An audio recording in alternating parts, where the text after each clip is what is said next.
Do you know Timbuktu? Surely you've heard the phrase, from here to Timbuktu. This spectacular city on the southern edge of the Sahara has a legacy of being hard to reach. Maybe you know that Timbuktu holds incredible cultural treasures. Timbuktu manuscripts.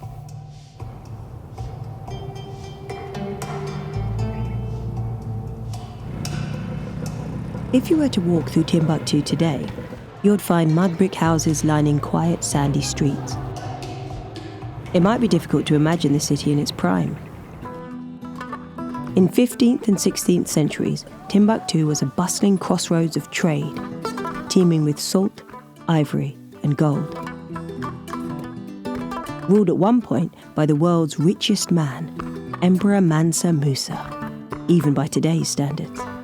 But this wealth is nothing in comparison to the wealth of knowledge birthed within its walls. Timbuktu was one of the world's major scholarly communities. It was home to 25,000 students. In a city of around 100,000 people, students represented a full quarter of the population.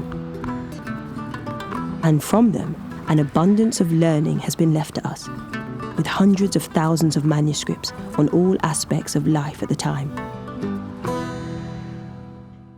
In Timbuktu, this remote spot in Africa, from the 11th to the 18th century, there are 450,000 manuscripts, so a lot of people were writing a lot about every aspect of life you can think of. Human rights, women's rights, families' rights, animals' rights, tolerance, plurality, good governance, scientific exploration, astrology, poetry, music, literature, and I think this is going to create a kind of big bang in the traditional history of the world. So, why have they remained relatively unknown to much of our generation? Because the manuscripts didn't end up in museums. They didn't make it into textbooks. The books have been kept as familial treasures, hidden in people's houses, passed down from generation to generation. They're written in an ancient form of Arabic, illegible to most. But to guard these voices from the past, it's simply a source of great pride. Depuis quelques années, tout le monde le sait. On a dit qu'en Afrique, il n'y a pas d'histoire écrite. On a dit que toute l'histoire d'Afrique, c'est l'histoire orale. Donc aujourd'hui, nous on est très très fiers de dire qu'on a plus de 400 000 manuscrits qui sont là, qui datent du XIe siècle jusqu'au XXe siècle, écrits uniquement avec les mains des Africains. Qui va voir ça et dire le contraire? Donc c'est une vraie renaissance. In the 90s, Abdel Kader Haidara began a mission to collect the manuscripts with the help of local families. He hoped to keep them safe and to make their presence known to the world. And he was, thankfully, premature, because beyond their pages, the manuscripts have a remarkable story to tell. The story of how they very recently faced, and escaped, the threat of destruction. In 2012, extremists linked to Al Qaeda overran northern Mali, launching a campaign to destroy its culture. They tore down historical and religious buildings and damaged UNESCO World Heritage Sites, and they burned ancient manuscripts. This is when Haidara stepped in. Together with members of the community, he began a dangerous operation to sneak the remaining manuscripts out of Timbuktu. They put their lives at risk to ensure these books survived. Mais dans l'ensemble des régions de Tombouctou qu'on a fait sortir les manuscrits. On les amène parfois au fleuve pour les mettre dans le pirogue, dans les petits bateaux pour les amener jusqu'à vers Djenné. À partir de là-bas, on les met dans d'autres véhicules pour les amener à Bamako. Et voilà comment on a pu sauver, en ce que moi je pense, à 95% des manuscrits des régions de Tombouctou. One of the world's greatest legacies, saved by a team of motivated historians. Referred to by some as the Badass League of Librarians. But there's much more to be done. Now the manuscripts are up against a different threat. Time.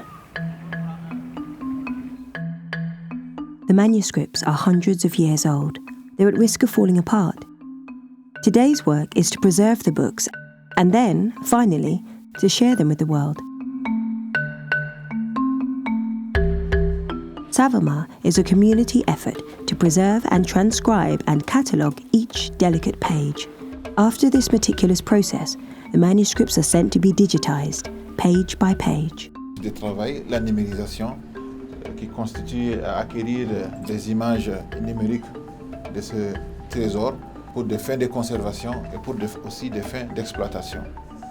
Mais la différence entre ce studio et les autres studios, c'est que c'est un studio qui donne vraiment une image de très haute qualité. La qualité, on pourrait dire que c'est 10 fois plus meilleur que ce que nous avons vu de l'autre côté. Donc c'est pourquoi nous choisissons des manuscrits aussi rares, des manuscrits de haute portée, voilà, pour pouvoir les numériser avec ces studios, voilà, avec qui nous travaillons avec l'aide de l'Institut culturel de Google, où nous avons acquis vraiment ces studios. Voilà, c'est la dernière acquisition faite par la SAVAMA DCI. Et comme vous le voyez, c'est le même processus, mais c'est la qualité des images qui fait la différence un peu. Together with Google Arts and Culture, SAVAMA has made a great effort to employ and train people from all walks of life. Hundreds of women and youth are involved in the process of preservation and digitization.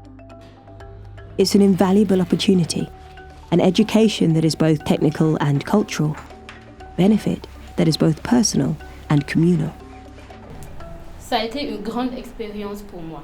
J'avais entendu parler des manuscrits, je les avais vus à distance, mais le fait de les manipuler à longueur de journée, je pense pouvoir dire que je fais partie des chanceux.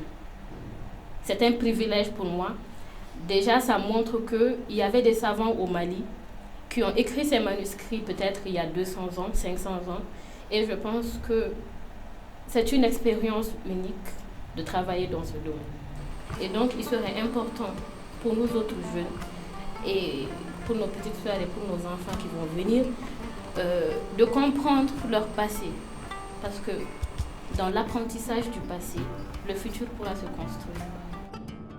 This is the heart of their cause, educating the youth, the next generation.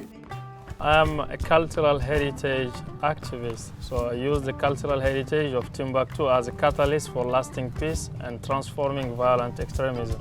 I do a lot of work with youth leaders in order to engage youth, to make research about the cultural heritage of Timbuktu, to bring the grassroots communities together.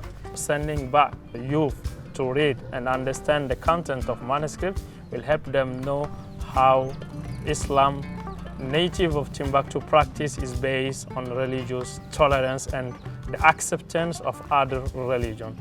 We are the generation of digital age. So today, if the ancient manuscripts of Timbuktu get digitalized, the new generation of Timbuktu, with the help of Google institution, will get more access and also understand the content of the manuscript.